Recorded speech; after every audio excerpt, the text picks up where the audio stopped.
and the doors just never opened there. Yeah, never happened. A child never came available that for us to adopt. And so that was disappointing. And then we weren't getting pregnant. And so we just thought, well, maybe it was really hard, but we thought maybe it was just meant for us to only have two. So I think we had to come to a place where we were okay either way. And then it was funny because once I finally did get to that place, then we actually got pregnant. Yeah. Which was 7 years. 7 years later. Yeah. So in between having Brinley, it was 7 years later that we got pregnant. And then sadly, we had a miscarriage and we lost that baby. Yeah. Which was extremely, extremely hard for our family because the girls had been praying every day for 3 years for a baby brother. Something beautiful came right after that. About a month later, I got pregnant again.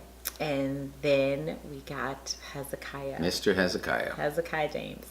Hezekiah is fun.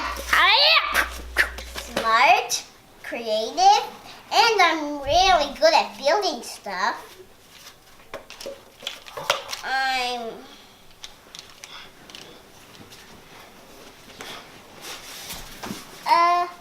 That's all, folks. Then shortly thereafter came Bam. Jeremiah Paul. There he is. There he is. Jeremiah Paul. Of the play. And that's it, Dad. I thought, okay, we're done. I mean, at this point, I'm a little bit later on in life, and usually You're 61. Yeah, usually the eggs don't keep rolling that Right. long. They Right. usually start drying up, and so I was anticipating that I was not gonna have any more children.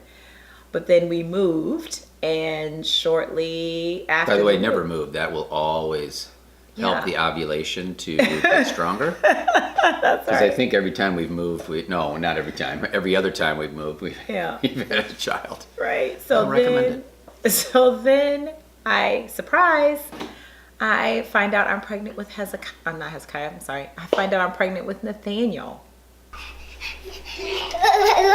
What I am. I'm T. I'm like Iron Man. I'm Iron Man. I'm gonna get myself to be Iron Man.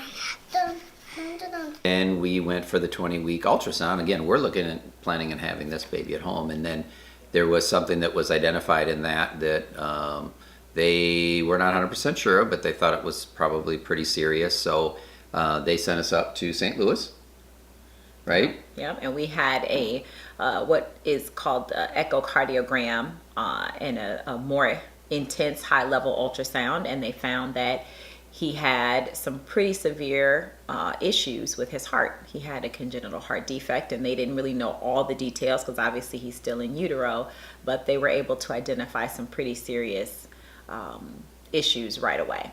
Yeah. And we knew we were going to have him. So then it went from just a normal pregnancy to then a high-risk pregnancy. We've had several major surgeries with Nathaniel up to this point.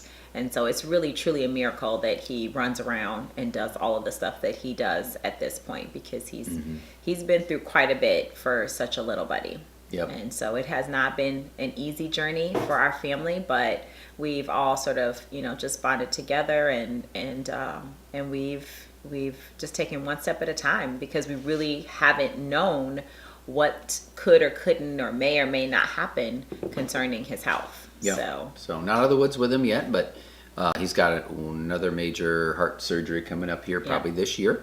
But you know what? We just take it as is, and we're just thankful to have him for every moment we do. So yeah, we are.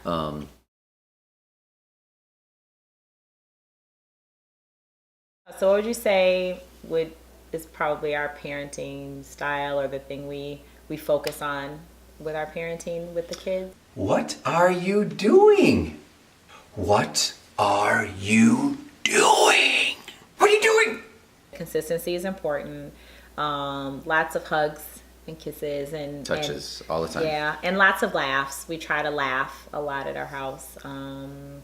Because there's so much going on all the time, and there's so much energy from the three younger ones that it's really challenging to get stuff done. I mean, by the time you're done making breakfast, getting that all cleaned up, it's snack time. Right, and And then you're like, whoa, what happened last 2 hours? I know, and then the girls have needs as Yep. teenagers. They have here, there, everywhere. They have and hair, clothes, nails, boys. So yeah, a lot of needs. yeah, Lots of needs lots there. of needs there. So Right.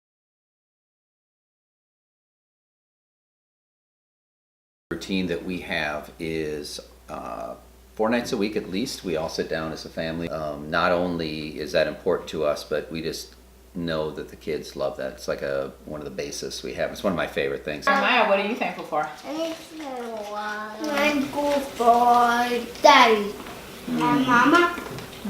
Good call, buddy. And I'm thankful for Mommy and Daddy and Dee. Aww. I need some water. I'm so Yeah. What are some other great routines that we have? I love that you take the kids on dates. First thing I learned was never pay full price for anything. That's a really good idea.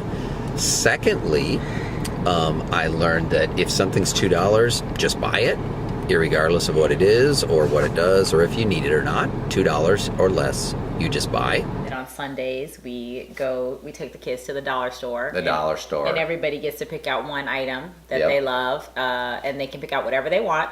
One item. One item, $1.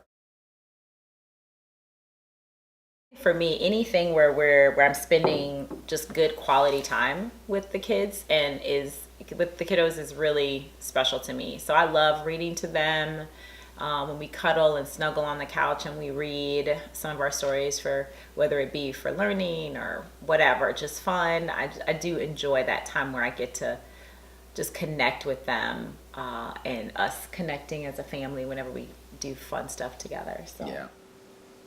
Okay, it is extremely late at night, as you can see from the filming, but one of our big family traditions is making sure that one of our children have a birthday that we decorate with streamers and balloons. So Mom and Dad usually end up staying up around 1:30 to do it because, of course, everything in life gets really busy, but this is one of our fun little traditions. Jeremiah's birthday is, well, technically today. Didn't start off that way, but he will wake up and really enjoy the streamers and all these fun birthday balloons. 2, 3.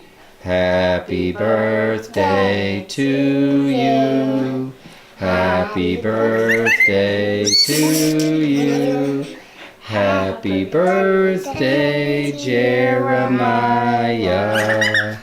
Happy birthday to you. Okay, baby, help him blow it out. Ready? 1. Come on, Kai, get over there.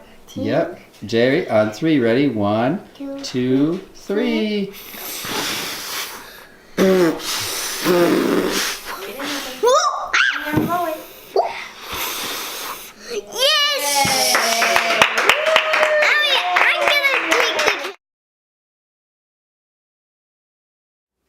I have to be honest, I would not recommend that any sane person do what I've been trying to do over the last 6 months. So I will be very honest and upfront with you about that first and foremost. But when I think about sort of how I'm able to kind of balance some of the things that I'm doing right now, one is making sure that I have my quiet time in the morning. It really helps me to be able to sort of respond better to the challenges that I face throughout the day. And then I try to sort of assess my top 3 or 4 tasks that absolutely have to be done that day so that I can prioritize my day. And then that will, because I know I'm not going to get everything done that I want to get done. And big picture, I'm constantly sort of assessing if the things that I'm doing, the things that are on my plate, if those should be on my plate at that season or in that season of my life. And are they, because there's a lot of good things to do, but are they things that I should be doing? Thank you guys so much for watching. If you enjoy our videos, hit the subscribe button and join our Make Your Space family. Until you see us again, enjoy making your space.